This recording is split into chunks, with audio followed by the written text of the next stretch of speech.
Александр Самарский – профессиональный военный, спасатель. Полюбил небо, еще учась в военном училище, когда прыгал с парашютом. В 2008 году приобрел ранцевый летательный аппарат, научился им управлять и с тех пор, как только выдается хорошая погода и свободное время, любуется родным городом с высоты птичьего полета. Во-первых, разрядку отлично дает, психологическую разрядку. Во-вторых, это все равно всегда требует такой концентрации, да, вот вид спорта такой. Ну и вот это вот ощущение свободы, ощущение полета, адреналин, такой здоровый, чистый адреналин. Не только ради удовольствия. У Александра есть и спортивные достижения. 2 раза участвовал в соревнованиях в Иркутске и оба раза занимал призовые места.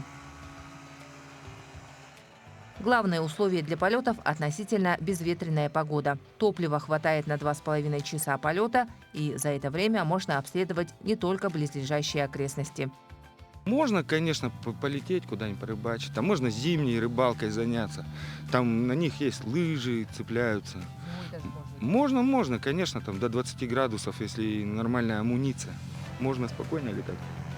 И зимой еще и лучше. Своим хобби Александр увлек и друга. Теперь они часто летают вместе. Однажды закончилось топливо и пришлось садиться с заглушенным мотором, рассказывает Иван. Острых ощущений хватает, и в этом тоже свой кайф, считают экстремалы. Конечно, переживаю, как любая женщина, переживаю.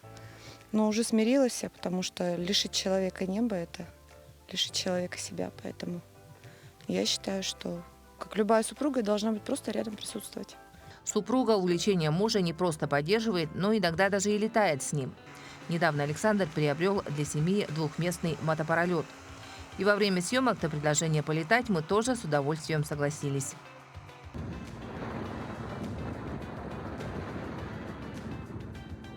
И только в воздухе ощущаешь, насколько это увлекательный и завораживающий вид спорта.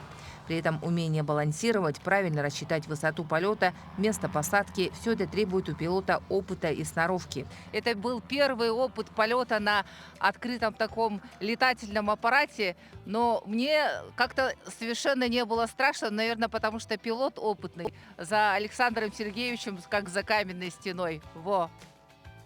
У каждого помимо работы должно быть увлечение. И желательно на всю жизнь, считают наши герои. Тут я смотрю в Иркутске, там летают дедушки уже вот, по 78, по 82 года с бабушками, да, бабушка там где-то чай варит, винт прикручивает, да, вот это вот они все вместе. Хочу также потом в глубокой старости, чтобы мы с супругой летали.